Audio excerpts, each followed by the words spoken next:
Kapayapaan.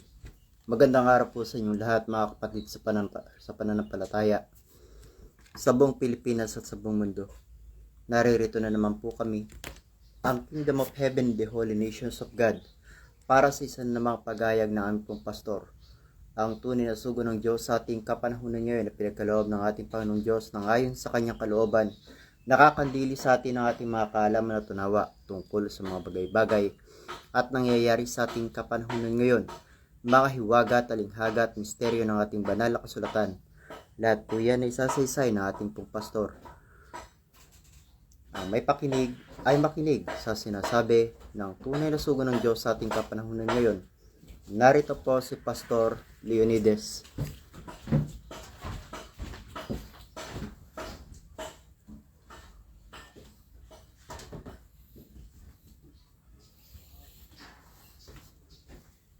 Well, magandang umaga, Pilipinas.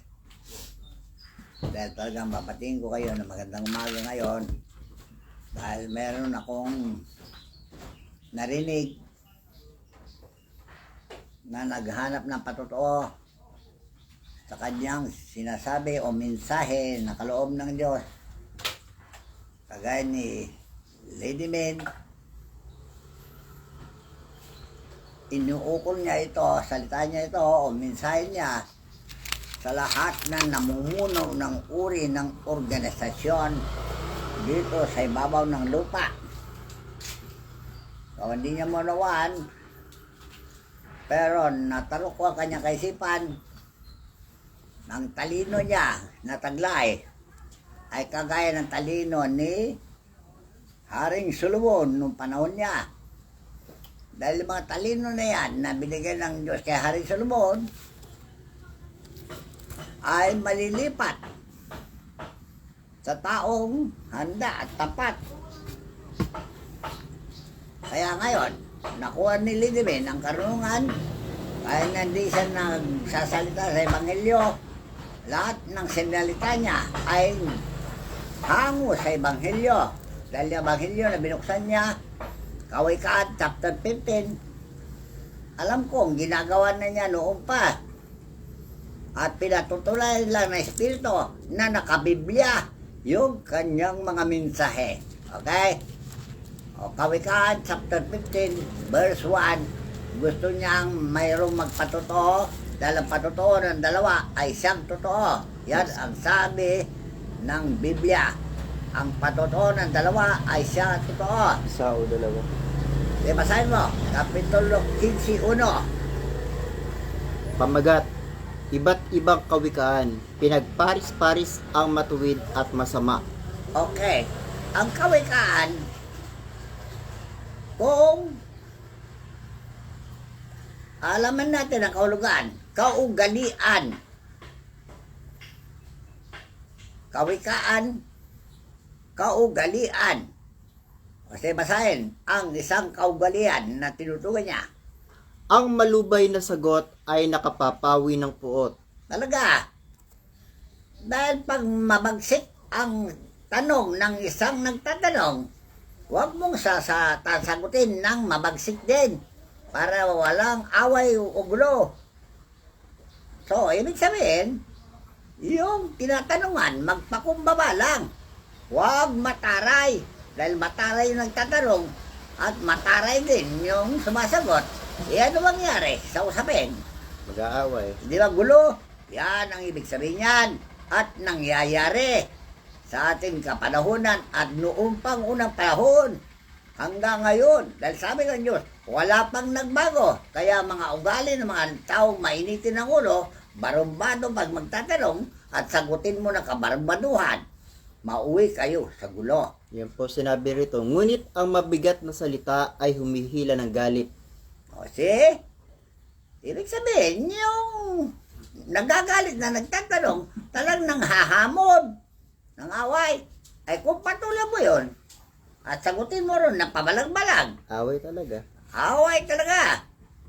So, maganda yung payo niya ni Haring Solomon at yun din ang ginagawa ni Lady Min. Kahit na anong gawin nyo sa kanya pangungutya o panguusig, hindi sa sumasagot ng marahas, mapakumbaba lang siya. Okay, o tuloy mo, buwasa. Ang dila ng pantas ay nagbabadya ng utos ng kaalaman. Alright. Ibig sabihin, yung mga ngaral o magtuturo ng batas o ayon sa Biblia, kailangan malumaway ang pangangaral, mahusay at maliwanag ang pagpapaliwanag para masabi yung kahuli-hulihan dyan sa kamikaan na yan ay matamis na pakinggan. O sige, tuloy mo, basa. Ngunit ang bibig ng mga mangmang ay nagbubugso ng kamangmangan. O si, mangmang na nga. Pinaglalaban pa niya yung kamalian niya. Karamihan niya, pilosopo. Likol na nga. Ipinaglalaban pa ang kalikuan. Eh kung makausap niya matuwid at ilaban niya yung matuwid sa karasan, hindi ba sila mag-away din? Okay din na. So, dahan-dahan lang sa pangangaral. Yun ang sinabi niya, inuukol niya ito sa sino man umahawak ng organisasyon, samahan, Mga namumuno. namumuno ng relihiyon o anumang grupo ng samahan, kailangan mabanayad ang pagpapaliwanag, may nahon, Ang pagsagot. ang pagsagot para sa ganon, hindi mauwi sa away o gulo. Ito lang Ang mga mata ng Panginoon ay nasa bawat dako na nagbabantay sa masama at sa mabuti. Okay, ibig sabihin, alalahanin ninyo na ang Diyos ay talaga nagmamasid sa bawat tao at bawat gawa ng tao ay hahatulan niya. O, kung mali at paglalaban mo mali, alam ng Diyos na ikaw ay talaga mayabang. Mali ka na nga, pinaglalaban mo pa. Alam ng Diyos, kapag hinatulan ka, huwag kang magreklamo. Dahil lang sabi ni Solomon, ilalagay niya sa katulan ng bawat gawa ng tao. Ika na. So, dahan-dahan kayo. Pag kayo makipagsagutan o magtanong sa sino man, walang kayong gagawin na karasan. Mabanay lang. Para sa ganon, maganda ang usapin. Yung para mauwi sa tinatawag na pisto. Ito lima. Ito po kasing sinabi ni Hari Solomon, ang mga mata ng Panginoon nasa bawat dako. Sinuporta naman po ito ni Propeta Jeremias. Sabi naman ni Propeta Jeremias dito, Jeremias 16, talatang 17, sapagkat ang aking mga mata ay nasa lahat ng kanilang lakad, sila hindi nakakukubli sa aking mukha. Talaga? O nangalilingid man ang kanilang kasamaan sa harap ng aking mga mata. Nandyan din sa Kawikaan. Kapitulo 6:21. 6:21. Nandyan din yun. Nagmamasid din ng Diyos. Kaya basahin. Kawikaan, Kapitulo 6, talatang 21. Sapagkat ang mga lakad ng tao ay nasa harap ng mga mata ng Panginoon at kanyang pinapatag ang lahat niyang mga landas. Alright. Kahit na doon sa Jeremias, nandun yun. Dahil ang tao ay pinaglalaban niya yung kasinungalingan at yung nakakalam ng katotohanan, ipaglaban din niya. At kung magkainitan, ano mangyari? Di ba gulo-gulo? Tapos sinabi rin ng Panginoon dito kay Propeta Jeremias 23:23. Yung kuhan muna, 19, 17:9. 19. Ang puso ay magdaraya ng higit kaysa lahat na bagay at tutong masama. Sino makaalam? Alright. Kamu kayo nagtatay ng mga organisasyon. Alright. Hindi lang diniritsa ni Lady Ben. Kaya ayaw niya kayong masagi. Dahil maraming organisasyon na mandarangbong, scammer, kung tawagin, naghanap sila ng porsyento, kahit na sa bangko, kahit na ano rin na pagkakapirahan, hinahanapan yung tao ang kanyang porsyento. So, nagaganap. Alam ni Lady Mignon, kaya lang hindi nang niya minuksan. O, malinaw Sa paglalabas po kasi niya ng mga katotohanan, maraming lumabas na mga kabalbalan yung mga ginagawa ng iba Talaga. na kaya nagagalit sa kanya. Kaya nga sinabi ko, maliwanag, na nasa kanya karunungan ni Solomon at ipinadaan niya sa Biblia. Dahil yung Biblia na yan, na sinulat ni Solomon sa Kawikaan, ay talino ng isang Pantas. pantas na tao gaya ni Solomon. Kung mabasa nyo yan sa sulat ni Solomon, kahit nasa dimandahan, magaling si Solomon yan na magbigay ng pasya. Nabasa nyo yung nanganak sa ospital, 2 babae, namatay yung anak ng isa, yung isa buhay, at yung namatay ng anak, ninakaw niya yung buhay na anak, at inangkin niya yung anak. Anong hatol ni Solomon doon? Hatiin Simple ng lang. bata. Simple lang hatol niya. O, sino may anak nito? Sabi ni Hari Solomon, ako po, yung may hawak ng buhay ng bata. Ay, sino may anak yan sa namatay? Hindi po ako, sabi yung babae. Bakit? Eh, kilala niyo mo kayo anak niya eh. So, ang sabi yung babae may hawak ng batang buhay. Bakit? Ako may hawak ng batang ito, kaya aking anak ito. Anong pasya ni Haring Solomon? O sige, sabi niya, hatiin niyo yung bata. At bigay niyo kalahati sa kanya. At ibigay niyo kalahati doon sa isa. Ano sabi niya doon sa may hawak ng bata? Ano? Payag ka hatiin ng bata? Opo. Hatiin niyo. O, yung namatay ng bata. Ikaw ba? Papayag ka na hatiin ng bata? Hindi po. Kaya bigay na lang mo sa kanya yung bata. Kasi, sino napansin ni Solomon na may tunay na may-ari yung bata? Yung ayaw mamatay yung bata. So, malinaw common sense. Ganyan ang taong matalino. So, walang saksi. Kundi, yun lang pagsisiyasat niya. Ay natarok niya talaga kung sino ang may-ari ng tunay na anak o ina yung bata. Dahil ay, alright. Sige, tuloy mo buwasa doon sa kabikaan. Ang dilang magaling ay punong kahoy ng buhay, ngunit ang kalikuan niyaon ay kasiraan ng diwa. Oh, maliwanag ang dila ng Magaling magaling ay punong kahoy ng buhay. Ibig sabihin, siya ang magbibigay ng matuwid na aral, pundasyon para sa pagsulong ng anuman,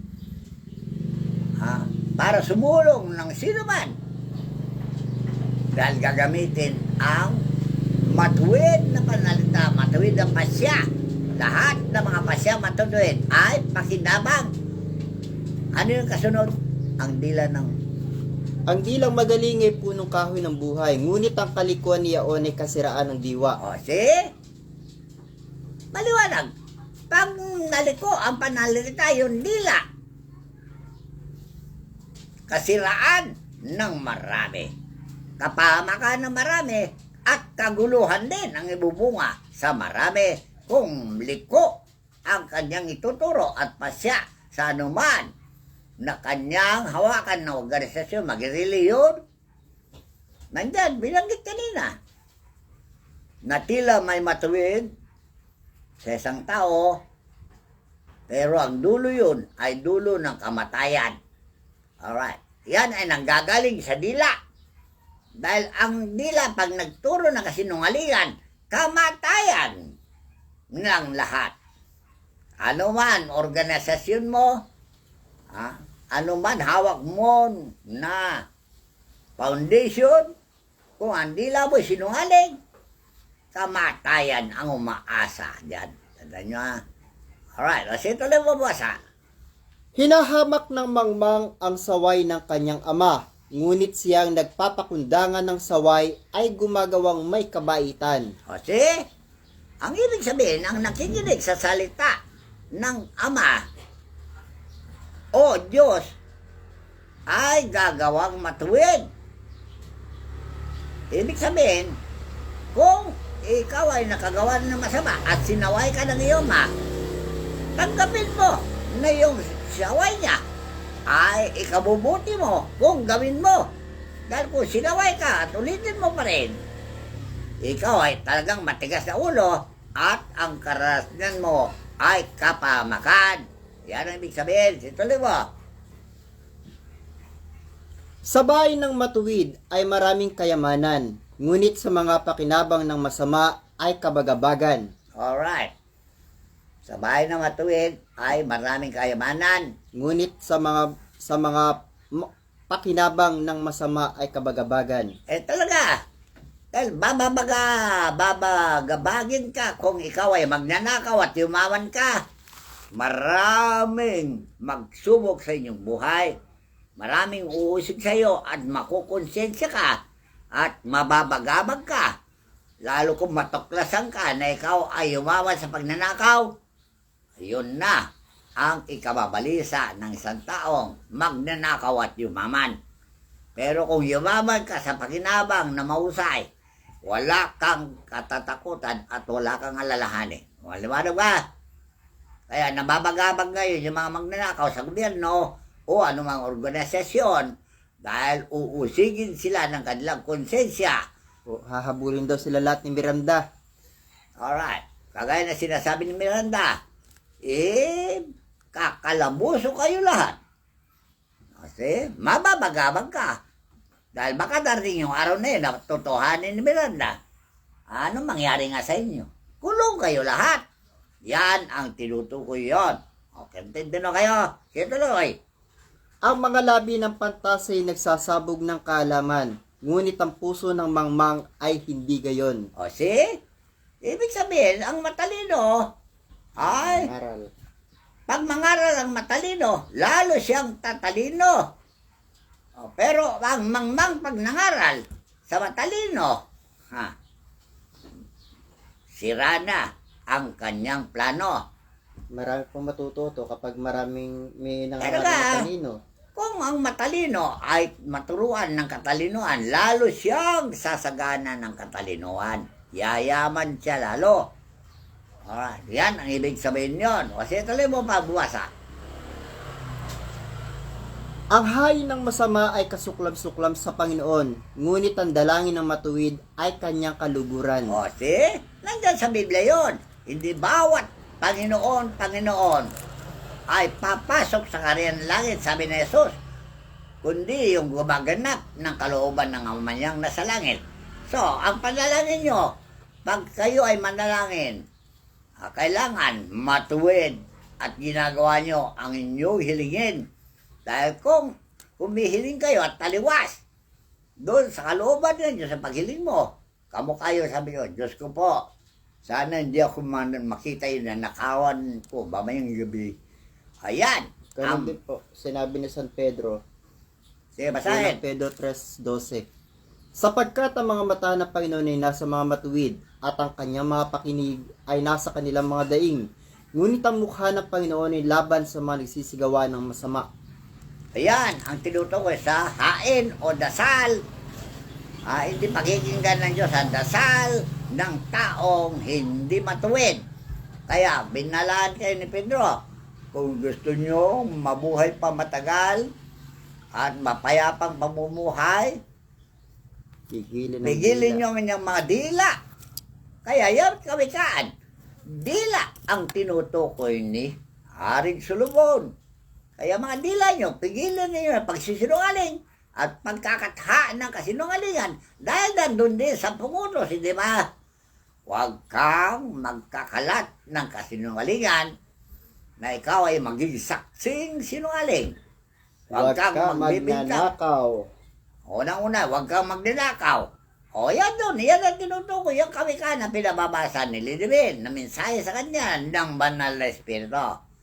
So malinaw na kayong mga magnanakaw at pumapatay, tigilan ninyo yan. Lalo yung pagbububon ng walang salang dugo na sinasabi dyan sa Biblia.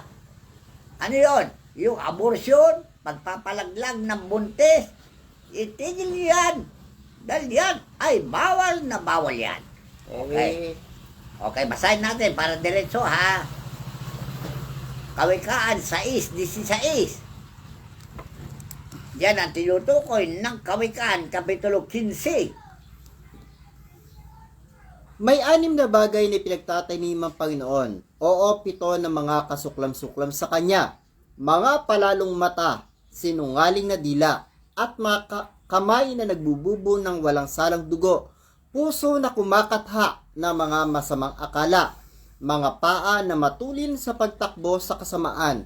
Sinungaling na saksi na nagsasalita ng kabulaanan at ang nagasik ng pagtatalo sa gitna ng magkakapatid. O yan, napakyaw na lahat yung sinabi ng Kawikaan 15. Pero tuloy mo pa rin bumasa. Kawikaan 15. Kompleto yan sa Kawikaan natin binanggit ni Haring Solomon para sa ikabubuti ng tao. Ang lakad ng masama ay kasuklam-suklam sa Panginoon, ngunit iniibig niya ang sumusunod sa katuwiran. O see, ayun, wala. Kaya hindi mo na paliwanag kung maintindihan nyo. Ang gustong-gusto ng Panginoon na gawin ng tao ay matuwid, Mga gawang mabuti. mabuti, walang Mabuting gawa. kasamahan. Dahil yung nagpaksa ng isang planong masama ay hindi maganda sa kanya. Impyerno talaga ang parulunin niya. Kasi ito lang mapapasa. Kaya pala para to sa mga namumuno daw pala. Talaga. Pati presidente, pati senador, pati congressman, gobernador, mayor. Yan. Para sa inyo lahat ito. Sabi ni Lidwin. Kaya wag na raw po kayo na magpaksa na makasasama sa inyong kapwa at sa lahat ng inyong mga nasasakupan. Lalo na kung may rasyon ng gobyerno, bigay ng gobyerno, ibigay nyo sa kanila. Huwag kayong mang-uumit. Dahil ang mag-uumit, mamatay. Yan naganap nung panahon ni Pedro. Ang nag-uumit ay Patay talaga. papatayin ng Diyos. Kaya nanganganib kayo. Kaya yung kawikaan na yan, inilatag ni Lidwin para sa ganoon, pag-aralan yung mabuti. Baka kayo nga gumagawa ng mga ganyan. Itigil niyo yan. Wala kayong karatnan. Binanggit ko na sa inyo noon pa. Impyerno lahat ang buti nyo. Kahit na kayo pinakamayayaman sa buong mundo. Maniwala kayo. Impyerno lahat ang pupuntahin nyo. Kahit na pinakamayaman kayo. Walang silbi yan sa Diyos. Impyerno rin ang pupuntahan niyo. Ito lang babasa. May mabigat na saway sa kanya na nagpapabaya ng lakad at siyang nagtatanim sa saway ay mamamatay. O, kita na. Yung ayaw pa saway. Yung ayaw pa sa water, mamamatay kayo lahat yan. Kaya binabalad na kayo ng banal na kasulatan. Kaya po pala sinabi ng Panginoon, ayaw nila ng aking saway. Talaga. Ito po yung sinabi niya. Magsibali kayo sa aking saway. Narito. Baba. Sa Kawikaan, Kawikaan 1, Kapitulo 22. 1, talatang 22 hanggang 28. So, yung kawikaan na yan, pinag-aaral natin, para sa mga musmos, para tumalino. Yan ang sabi ng kawikaan. Sige, tuloy mo. Hanggang kailan kayong mga musmos magsisibig sa inyong kamusmusan? At ang mga nanunuya ay maliligaya sa panunuya. At ang mga mangmang ay magtatanim sa kaalaman. O, ibig sabihin, huwag nyo kalilimutan ang paalaala at saway para hindi kayo kagagalitan ng Diyos. At tawag dyan eh, mangmang. O, gusto nyo maging mangmang talaga. Talagang musmus kayo. Mula bata kayo, matanda kayo, musmus pa rin. Anong tawag naman ni Pablo? Mangmang na tagap daigdig. Pilipinas. O kung Pilipino, mangmang na mga Pilipino. Okay. Ayun. Ito po. Magsibali kayo sa aking saway. O ano yung saway? Sa utos ng Diyos ay panaway yan. Para sa kabutihan ng tao. Kung di nyo balikan niya saway ng Diyos. Okay. Karanasan nyo ay jailhouse rock. Puro parusa. Kamatayan. Yun, sinabi ng kawikaan sa 22. Ang sarili niyang kasamaan ay kukuha sa masama. Ibig sabihin, ebidensya para sa kamatayan mo.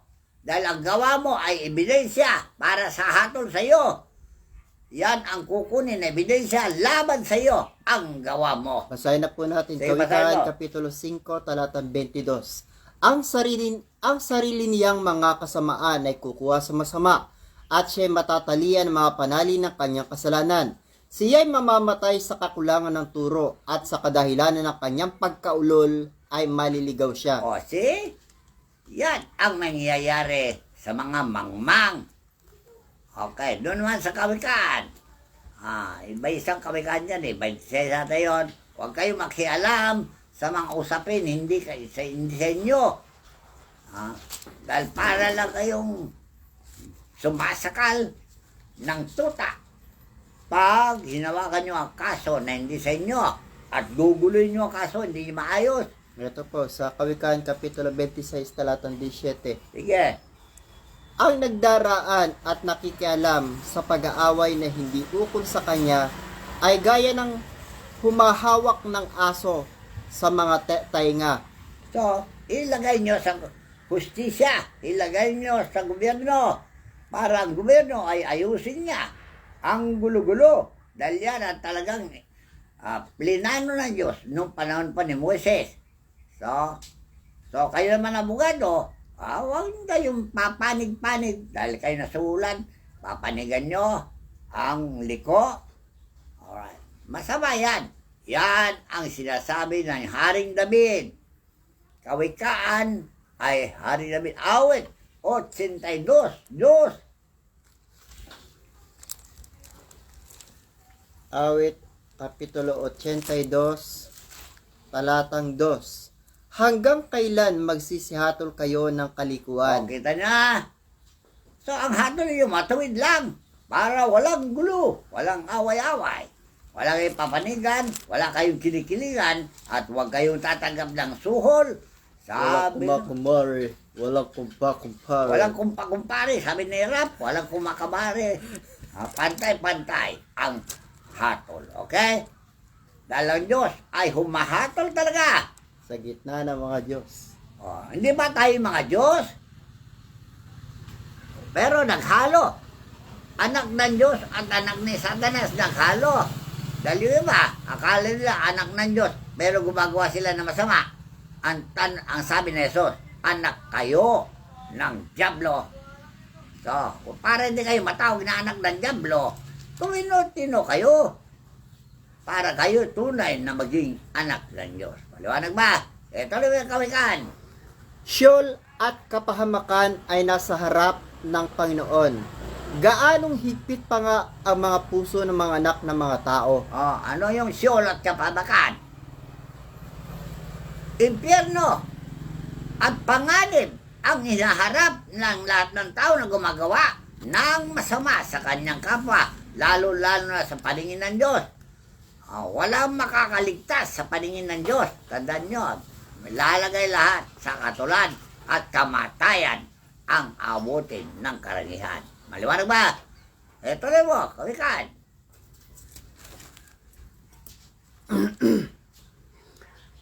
Ayaw ang manglilibak na siya'y sawayin. Kita Siya'y na. hindi paroroon sa pantas. Tama. Ganyan na matigas ng ulo, pusong bato. Ayaw pasaway, sinasaway mo na eh. Ipinipilit ba niya? Abutin niya ang kamatayan. Pasya ng Diyos yan. Pag ikaw ay namatay, pasya ng Diyos yan. Hatol sa iyong sarili. Kaya may namamatay na matanda, may namamatay na bata dahil hindi naabot ang pagkatandaan ng kanyang buhay dahil maaga siyang nahatulan. Ganyan. Karamihan kasi nito, mga pilosopo, lalong-lalo na yung mga nasa reliyon, sinasabi mo yung katotohanan, ipagpipilitan pa yung mali nila mga doktrina, kaya lalong marami Amo kayo na Katoliko pahamak. Romano na tinutukoy ng Radyo Bandera. Parati yan. Naiwasan na yung binyag-binyag na yan. Dahil binyag na raw ng Holy Spirit ang sinasabi ni Juan Bautista. hindi. Yung nandiyan sa Radyo Bandera. Brother Celso. Maverick. Itigil na rin yung binyag-binyag. Bakit? Dahil lahat ng binindig, ano sabi? Halos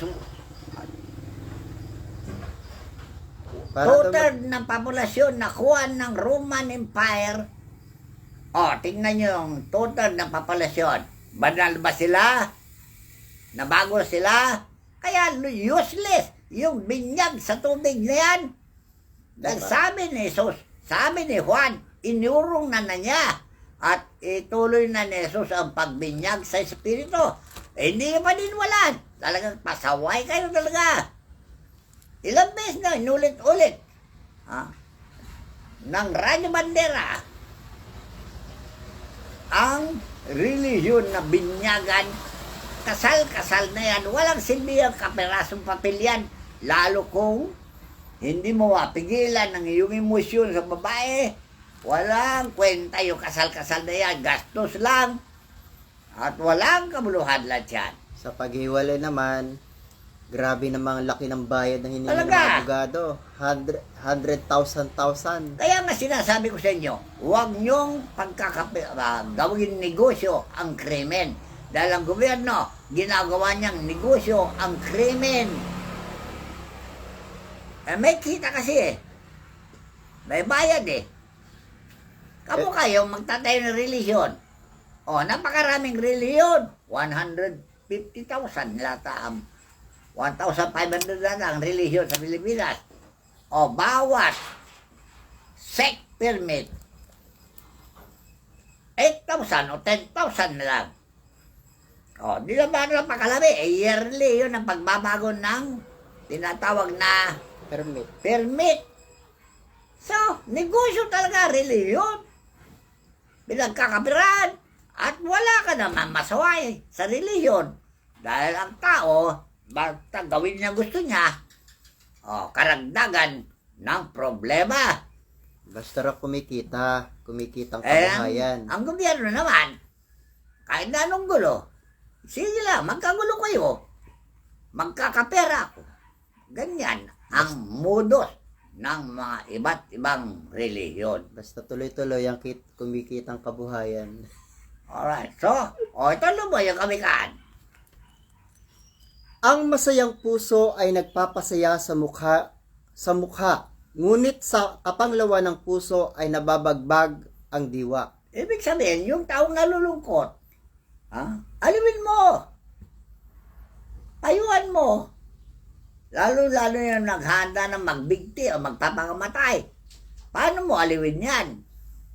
Yung mga taong sobra na sa problema. Yung na-stress na sa problema, gusto nang mamatay. Paano mo aliwin yan?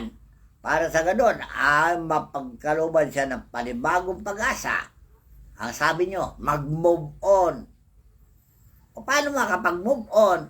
Wala namang payo, wala namang pangaral, paalala para makalimutan yung problema. Yan ang tungkulin ng bawat tao sa kanyang kapwa. Dahil yan ang utos ni Kristo. Ibigin mo ang Diyos, mahigit sa lahat, at ibigin mo ang iyong kapwa, gaya ng iyong sarili. Meron pa dyan, ibigin mo ang iyong kaaway. Paano ngayon yan? Kung di mo maibigay yung kaaway, bigyan na, gulo-gulo. Kung di mo maibigay yung kapwa, di parang ka rebulto. Pabayaan mo lang kapwa mo, kahit na naghirap sila, pabayaan nyo sila. Kahit na malaki ng problema, sige lang. Kung basta kumikita kayo, kamukha yun Sinasabi niyo mga vaccine. COVID. So, tigilan yun na yan. Mga bagay na yan. Walang kabuluhan. Ayan, natatakot na naman si Lady Men. Baka raw magkaroon na naman daw ang lockdown. Dahil sa hindi pagkakaindihan ng mga pinuno ng bayan. Kahit na hindi raw pinuno at hinalal, nakikialam, gusto niya sa mag-ari. Yun yung parang siya humahawak sa tenga ng aso. Talaga. So, itigil na yung mga modus na ito. Dahil yan ang tinutukoy ng kawikaan. Nakala mo matuwid yung ginagawa nyo, pero dulo yon ay dulo ng kamatayan. At huwag nyo itutulak ang mga tao sa kapamakan. Kung gusto nyo mag-gira, kayo na lang mag-gira. Huwag kayo na mag-utos ng tao. Utusan nyo pa yung army. Dahil malakas ang sweldo nila, palaki yung sweldo nila para mag-interest sila lumaban. Ano sabi naman ng Biblia? Doon kay Pablo, huwag nyo pagagamit ang inyong katawan na bilang kasangkapan ng kalikuan at ipagamit nyo ang inyong katawan sa Diyos para gamitin niya sa kanyang katuwiran. Kayo naman sundalo, kayo naman abogado, kayo naman maestra, kayo naman lahat ng mga aso. Pinagagamit nyo ang katawan sa kalukuhan at pag nagkamali ng pasya yung pinuno, kayo unang papatayin. Alright, tandaan nyo dahil ang sindikato, kung sino man sumalagsang sa plano niya, papatayin niya. Lahat ng uri ng sindikato, tandaan nyo. Ay, ang sinasabi po ni Tatay Eduardo na number 1 sindikato, yung po nasa gobyerno. Kaya nga, so ito yung paninindikato. Yan ang tinutukoy ni Lidimen. Hindi niya tinukoy ang sinuman. Wala siya tinukoy ng gobyerno, wala siya tinukoy ng relihiyon, pero lahat ng organisasyon dahil tayo sa panahon ito, yan ang tinutukoy ng Biblia. Ang sabi niya kanina, mensahe lang ng Diyos yan. Sa Kanya, wala kasalanan yun. Minisahihan. Mininsahihan. Huwag niyo sisisihin siya. Diyos ang sisihin niyo. Kung gusto niyo, labanan niyo ang Diyos. Ayun, number 6. Hindi mo. Ewan ko ba? Kaya ba ninyo ang Diyos? Sige, patigasan ng ulo. Tignan nyo, binanggit niya kanina, yung mga baha kanina, sabi ni Lidimen. Yan ba, wala pa kayong idea na magpakumbaba na lang? Sige lang, away-away, gulo-gulo. Mangyayari lang po yun pagka nakaramdam na sila, na nakaiga na sila sa banig ng karamdaman. Na kapag Ang sisi. naparusahan na. Pagpatay sila, doon pa lang sila magsisi. Marami na ako natuklasan na ganyan. Maraming taong namatay at sinisisi nila. Yung iba, relihiyon na sinisisi nila. Iba, gobyerno. Yung iba naman, sinisisi nila ang kanilang sarili dahil mali-mali pa siya nila. So, ang pagsisisi, nasa huli parati. So, wag na nyo hintayin ng kamatayan ninyo bago kayo magsisi. Ngayon pa lang, magsisi na kayo para maiwasan yung sinabi ng kawikahan na impyerno ang aabutin lahat ng mga sinungaling. Yun nga po, mapait na nangyayari. Kung Yeah. kailan nasa harapan na ng tao yung kamatayan, doon pala magsisisi. Yan ang binanggit ng kawikahan. Kamatayan ng lahat, ang kamatayan ng kamtan, lahat ng tao hindi magpigil ng kanyang mga dila. Tandaan nyo na masama. Ito na bumabasa sa kawikahan. Ang puso niyaw nag-uunawa ay humahanap ng kaalaman. O see? Yung umuunawa sa mga nagsasalita, nag-aanap ng karunungan at mangkaunawaan, matyagang nakikinig, matyagang nakipag-aral, pero walang tiyaga, walang karunungan na makamtan niya. Ito po sinabi, ngunit ang bibig ng mga mangmang ay kumakain ng kamangmangan. O talaga, maliwanag yun. Kahit na wala nang ipaliwanag yun maliwanag na talaga. Ang taong mangmang, manatiling mangmang magpakailanman kung hindi siya maghagilap ng karunungan para siya ay maging marunong at mahiwalay niya ang masama at mabuti sa kanya sarili at makita niya matuwid na landas at kanyang sundan. Yon ang mabuti sa Ito naman po tao. sinabi ni Propeta Isaiah sa lahat po ng mga mangmang. Isaiah 32:6. Sige. Sapagkat ang taong mangmang ay magsasalita ng kasamaan at ang kanyang puso ay gagawa ng kasalanan O see? upang magsanay ng paglapastangan at magsalita ng kamalian laban sa Panginoon upang alisan ng makakain ang taong gutom at upang papagkulangin ang inumin ng uhaw. Ano ibig sabihin yun? Huwag kayong aasa sa taong mangmang. Alright. Sino ang pinakamatalinong tao na natuklasan nyo sa buong mundo? Hindi ba si Jesus? So, kay Jesus lang kayo tumiwala. Hindi sa tao. Tandaan nyo Kaya yung sulat na sinulat ni Jesus sa Biblia, doon kayo umasa. Para sa gayon, huwag kayo maging marunong. Huwag kayong makinig sa mga mangmang. Ililigaw kayo, sabi ni Jesus. Di ba? Dahil kung makikipag-aral ka po sa taong mangmang, magiging mangmang ka. Talaga? Pero kung makikipag-aral ka sa taong matalino at mataas ang kaalaman, magiging ganun ka rin. Kaya si Jesus ngayon, ang taong pinamatalino, hindi nag-aral pero matalino. Kaya umasa sa kanya ang mga tao. So, yan ang tinutukoy ng kawikaan. Ang taong matalino si Jesus, Pablo at ang kanyang mga alagad, doon kayo umasa. huwag kayong aasa sa mga pastor na nagliligaw sa inyo o propeta na nagliligaw sa inyo dahil mapatungula kayo sa kapamakan. Maliwanag ba? Ito lang mga kawikan. Lahat ng mga araw sa nagdadalamhati ay masama, ngunit siyang may masayang puso ay may laging kapistahan. O, see? Ano ibig sabihin? Ang masama, para din naghihirap sa kanyang buhay, ay kung magasakit siya ng matagal, lalong naghihirap siya. Pero ang tao matalino at matuwid, walang kapamakan at walang parusa na kanyang makakamtan. Parang Mabuhay laging may siyang kapistahan. mabuhay siyang masaya sa mundo ibabaw at walang katatakutang masama. Okay na? Maigi ang kaunti na may pagkatakot sa Panginoon kaysa malaking kayamanan na may kabagabagan. Oh, yun na nga. Binanggit ko na kanina. Eh, syempre, lagi niyang isipin na nakawan siya.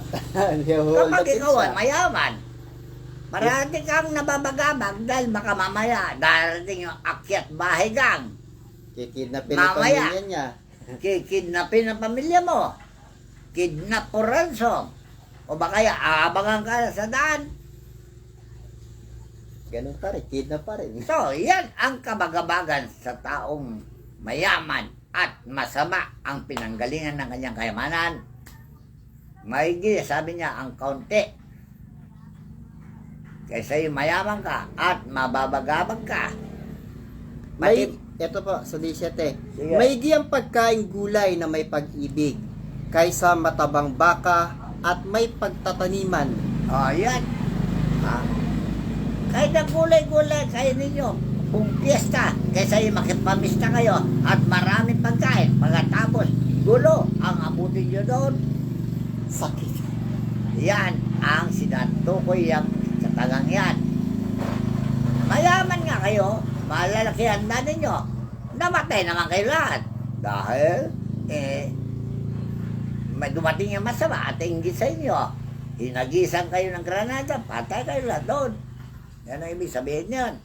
Pero ang taong mabuti ay iingatan ng Diyos. At ang kapamakan ay hindi darating sa kanyang buhay. Yung nagtitiwala sa Diyos. Sa ito lang babasa. Ang mainiting tao ay humihila ng pagtatalo, ngunit siyang makupad sa galit ay pumapayapa ng kaalitan. Alright. Pinaliwanag ko na kanina, di ba? O sa ito lang babasa. Ang daan ng tamad ay gaya ng bakuran ng mga dawag, ngunit ang landas ng matuwid ay ginagawang maluwang na lansangan. Kasi, ang landas ng tamad ay parang maliit lang na daan at napapahamak ka dyan. Yung tamad na mag-aaral sa kabanalan, matamad magsimba, matamad sumunod sa batas at paluntunan, parating napapahamak sa daan dahil maraming huhuli sa iyo dyan. Unang-una, checkpoint, traffic, ano pa? Ito po sinabi naman dito ni Haring Solomon ulit sa 6:9. Sige, Hanggang kailan matutulog ka o tamad? okay na. Kailan ka babangon sa iyong pagkakatulog? So, yung mga tawad, maraming klaseng katamaran. Katamaran sa pagtatrabaho, katamaran ng pagsamba, katamaran ng paghanap buhay. Diba na? Maraming klaseng katamaran. Kaya nga po sabi po niya sa mga tamad pa rin, kaunti pang pagkakatulog, kaunti pang pagkakaidlip, kaunti pang paghahalukip-kip na mga kamay upang matulog. Sa gayoy ang iyong karalitaan ay darating na parang magnanakaw at ang iyong kasalatan na parang lalaking may sandata. O, maging sa spiritual, kung tamad kang maglikom ng karunungan para sa iyong ikabubuti, darating sa iyo ang kapamakan. Yan ang ibig sabihin yan. Lahat ng uri ng katamaran. Ano ba binabasa mo? Kawit 15? Kawik-kawik, sa ano po yun, yung dinagdag ko lang. O, sa kawit 15 mo ipasa. Ang pantas na kay nagpapasaya ng ama, ngunit hinahamak ng mangmang ang kanyang ina. O, see? Ang taong matalino at parating tumutupad sa utos ng Diyos, masaya ang kanyang ama. Pero yung tamad na tumubad sa utos ng Diyos, galit ang Diyos sa kanya. Tandaan nyo nandyan sa Biblia na dyan. Sa aral ni Jesus. Ito na mo. Ang kamangmangan ay kagalakan sa walang bait, ngunit pinatutuwid ng maalam ang kanyang lakad. Ano yung kamangmangan? Kamangmangan sa masama ay kagalakan ng Diyos yan. Pero matalino ka sa masama, yan ang kinapabutan ng Diyos. So yung kamangmangan sa masama ay mabuti sa tao. Pero sa usapang Biblia naman po, kaya naman nagiging mangmang din naman yung mga tao sa mga salita ng Ay Diyos. nandun sa mga ngaral nga. Dahil ang mga ngaral ay may interest na iba. Lalo mangmang ang kanyang minaaralan dahil mapatungo sila sa kabangmangan. Dahil kung anong ginagawa niya, ganun din ang gagawin ng mga anak niya. Ano yun? Ayaw kasi magbasa ng Biblia. Dito lang ang basa. Kung saan walang payo ay nagugulo ang mga panukala, ngunit sa karamihan ng mga tagapayo ay nangatatag. O yan. Ibig sabihin, pagpapayo sa taong masama, bayan ay matatatag. Kung walang tagapayo, masira ang lahat. O sino ang tagapayo? Kamu ka ni Jesus. Kamu ni Pablo. Kamu kayo apostol. Sila ang mga tagapayo. At sinabi rin Pablo, gayahin niyo ko, gaya ko naman kay Kristo. So, gayahin niyo si Kristo, gayahin din niyo ang kanyang kalagad dahil sila lahat ay tagapayo. At huwag niyong tatanggapin ng payo ng masama, mapapahamak kayo. Alright? Ayun, andyan sa uli, pare-pareho na lang yan. Balik-balik na lang yung aral. So, unawain niyo mabuti. Dahil ang tagapayo, gaya ni Kristo, hindi napahamak yung mga tao. Dahil si Kristo, hari na, tagapayo pa, di ba? Sibasahin mo Isaias. Ano yun? 9:6 ba yun? Ay, Isaiah 9:6. Sapagkat sa atin isin lang isang bata. Isaiah Kapitulo 9, talatang 6. Sapagkat sa atin ay pinanganak ang isang bata, sa atin ay binigay ang isang anak na lalaki, at ang pamamahala ay maaatang sa kanyang balikat, at ang kanyang pangalan ay tatawaging kamangha-mangha, tagapayo, makapangyarihang Diyos, walang hanggang Ama, Pangulo ng Kapayapaan. Kasi, ama ng mga reliyoso, ama ng mga sektor ng susunod, anuman organisasyon, ama siya at tagapayo sa lahat.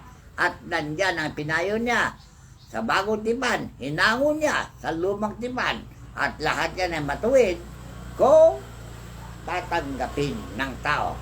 At walang mapapahamak, hindi ba ganon? Walang mapapahamak ang sino man sumasampalataya kay Kristo. At si Kristo naman, sinabi niya ito. San Juan 14:12. Katotohanang sinasabi ko sa inyo, ang sa akin ay sumasampalataya ay gagawin din naman niya ang mga gawang aking ginagawa. Alright, tagapayo siya. Alright, magpayo rin kayo para lahat ng taong mangmang ay matututo. Okay? Ito naman po ang pinapayo naman ni San Pedro Sibasahin. sa ating pong lahat. Dahil sa pagkamatay natin, doon tayo dadaan sa Kanya. Ito po, unang Pedro, Kapitulo 3, talatang 8 hanggang 12. Katapus-tapusan, kayong lahat ay magkaisang akala, madamayin, mag-ibigang tulad sa magkakapatid. Alright, ang gaganda payo, di ba? Yan, mga payong pakinggan nyo. Payo ng mga banal. Payo ng mga banal. Huwag nyo tatanggapin ang mga payo ng mga tulisan at magnanakaw. Yung, ay sabi ni Duterte. Kamu nga yung payo ni Duterte, huwag nyo tatanggapin yun. Dahil gusto raw niya sa impyerno, walang pakinabang. Ang ganda yung ebanghelyo ni Duterte. Alright, so ito lamang ang masasabi ko. doon sa kahilingan ni Lidimen at lahat ng sagot yan ay kay Hesukristo. Tandaan nyo, at sa kanyang mga apostol. Okay? Tuloy po natin. Mga mahabagin, mga mapagpakumbabang pag-iisip, na huwag ninyong gantihin ng masama ang masama o ng pag-alipusta ang pag-alipusta, kundi ng pagpapala. Sapagkat dahil dito'y kayo'y tinawag upang kayo magmana ng pagpapala. Sapagkat ang magnay sumibig sa buhay at makakita ng mabubuting araw ay magpigil ng kanyang dila sa masama at ang kanyang mga labi ay huwag magsalita ng daya at tumalikod siya sa masama at gumawa ng mabuti. Hanapin ang kapayapaan at kanyang sundan, sapagkat ang mga mata ng Panginoon ay nasa mga matuwid, at ang kanyang mga pakinig ay sa kanilang mga daing. Ngunit, ang mukha ng Panginoon ay laban sa mga nagsisigawa ng masama. O yan ang kabuuan ng kawikaan. Maliwanag na ipinayo na ang kanyang mga alagad at lahat ng mga nais na gumawa ng mabuti. Hanggang dito na lamang po. Maraming salamat po sa inyong lahat na patuloy na sumusuporta at nakikinig sa mga aral ng katotohanan ng tunay na sugo ng Diyos sa ating kapanahunan ngayon. Ang lahat po ng kapurihan, kapangyarihan at karangalan ay ating itinataas sa ating dakilang Ama. Siya nawa. Purihin ng Diyos, purihin ng Ama, purihin siya sa kanyang makapangyarihang pangalan. Siya nawa.